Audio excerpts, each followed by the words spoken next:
Assalamualaikum warahmatullahi wabarakatuh. Yang terhormat kepada Bapak Rahadi Fahmi Ginanjar, SEMT, selaku dosen pengampu mata kuliah Ekonomi Regional 1.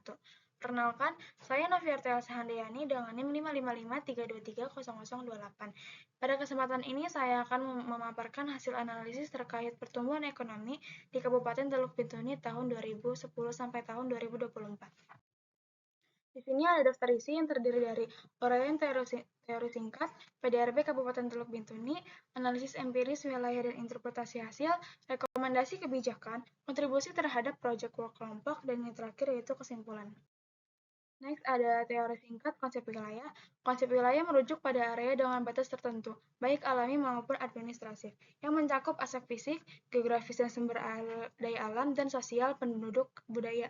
Wilayah penting untuk perencanaan pembangunan, pemerintah, dan pengelolaan sumber daya. Kabupaten Teluk Bintuni di Papua Barat memiliki wilayah yang kaya sumber daya alam, terutama gas alam dan mencakup hutan tropis, pegunungan, rawa, serta pesisir. Terbatas oleh Kabupaten Manokwari, Sorong Selatan, Fakfak, dan Teluk Wandama. Wilayah ini terdiri dari beberapa distrik. Ekonomi utama daerah ini berbasis pada industri migas dan perikanan dihuni oleh suku asli Papua dan pendatang. Kita ada teori lokasi menjelaskan pemilihan tempat atau area untuk kegiatan ekonomi berdasarkan faktor-faktor yang mempengaruhi efisiensi dan keuntungan. Tujuan utama teori lokasi ini adalah mengoptimalkan produksi dengan meminimalkan biaya dan memaksimalkan keuntungan.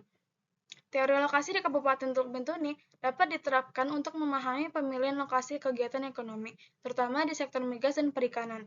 Kabupaten ini memiliki lokasi strategis di dekat cadangan gas alam yang besar seperti proyek LNG Tangguh yang menjadikannya pusat industri energi. Faktor utama yang mempengaruhi lokasi industri di sini adalah aksesibilitas ke sumber daya alam, biaya transportasi bahan baku, serta infrastruktur yang mendukung. Selanjutnya ada teori singkat teori pusat pertumbuhan. Teori pusat pertumbuhan menjelaskan bahwa pembangunan ekonomi berfokus di lokasi tertentu yang memiliki aktivitas ekonomi unggulan. Dari pusat ini, pertumbuhan penyebar ke wilayah sekitarnya melalui efek positif dan negatif. Tujuannya adalah mendorong pertumbuhan wilayah secara bertahap dan terintegrasi. Teori pusat pertumbuhan di Kabupaten Teluk Bintuni diterapkan melalui pengembangan industri seperti proyek LNG Tangguh dan kawasan industri lainnya. Proyek ini bertujuan menjadikan Teluk Bintuni sebagai pusat ekonomi yang dapat mendorong pertumbuhan wilayah sekitarnya. Selanjutnya di sini ada PDRB Kabupaten Teluk Bintuni. Berdasarkan data PDRB tersebut, terdapat bahwa sektor industri pengolahan merupakan penyumbang terbesar terhadap total PDRB dengan pertumbuhan yang konsisten. Sektor pertambangan dan penggalian juga menjadi kontribusi signifikan meskipun mengalami fluktuasi.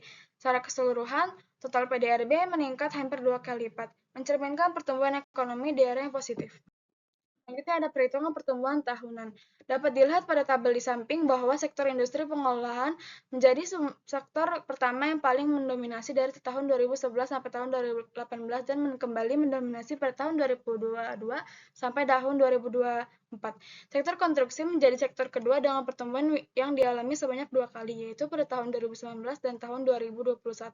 Terdapat sektor pertambangan dan penggalian yang menjadi sektor ketiga yang terjadi hanya satu kali pada tahun 2020. Selanjutnya ada LQ Kabupaten Teluk Bintuni. Berdasarkan nilai LQ tahun 2010 sampai 2024, perekonomian Kabupaten Teluk Bintuni didominasi oleh sektor jasa lainnya, pengadaan air, pengolahan sampah, limbah dan daur ulang, serta sektor informasi dan komunikasi sebagai sektor basis utama. Sektor pertambangan dan penggalian tergolong sektor non-basis terendah, menunjukkan perlunya diversifikasi ekonomi. Selanjutnya, ada perhitungan sifar analis Kabupaten Teluk Bintuni. Dapat dilihat pada grafik di samping, sektor ekonomi berada pada kuadran 1 dan kuadran 4. Kuadran 1 berisi sektor industri pengolahan, penggalian listrik dan gas, jasa keuangan dan asuransi, real estate, administrasi pemerintahan, pertahanan dan jaminan sosial. Dan sektor 4 berisi pada sektor pertanian, kehutanan dan perikanan, pertambangan dan penggalian, pengadaan air, pengolahan sampah, limbah dan daur ulang, konstruksi, perdagangan besar dan eceran, reparasi mobil dan sepeda motor, transportasi dan pergudangan, penyediaan akomodasi dan makan minum, informasi dan komunikasi, jasa perusahaan, jasa pendidikan, jasa kesehatan, dan kegiatan sosial dan jasa lainnya.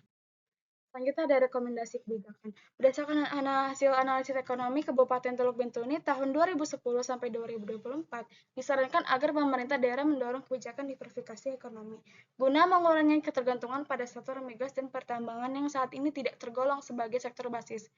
Penguatan sektor-sektor unggulan seperti industri pengolahan, informasi dan komunikasi, serta jasa keuangan yang memiliki pertumbuhan dan daya saing tinggi perlu diutamakan. Selain itu, peningkatan infrastruktur pendukung, pengembangan kapasitas tenaga kerja lokal, dan pemanfaatan sumber daya alam secara berkelanjutan juga penting untuk mendorong pemerataan pembangunan antar wilayah di Teluk Bintuni. Selanjutnya ada kontribusi dalam proyek. Project work yang dilakukan oleh kelompok saya yaitu melakukan analisis teori kutub pertumbuhan, efek penyebaran, dan efek backwash pada kawasan metropolitan Yogyakarta atau Karta Mantul. Kontribusi saya dalam project work ini ada dengan membantu research jurnal-jurnal yang sesuai dengan topik yang dikaji dan membuat kesimpulan dari hasil diskusi kelompok kami. Yang terakhir yaitu ada kesimpulan, analisis ekonomi Teluk Bintuni tahun 2010 sampai 2024 menunjukkan bahwa pertumbuhan PDRB didominasi oleh sektor industri pengolahan, sementara sektor pertambangan dan penggalian justru tergolong non-basis menurut analisis LG. Sebaliknya, sektor seperti jasa lainnya, pegangan air, dan informasi dan komunikasi menjadi sektor basis utama. Hasil SIPSER menempatkan beberapa sektor seperti sektor industri pengolahan, listrik dan gas, serta jasa keuangan dan pemerintahan pada posisi strategis dengan pertumbuhan dan daya saing tinggi.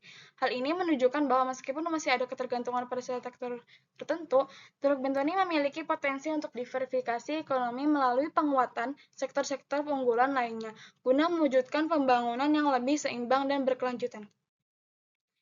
Demikian presentasi yang dapat saya sampaikan. Terima kasih atas perhatian dan waktunya. Wassalamualaikum warahmatullahi wabarakatuh.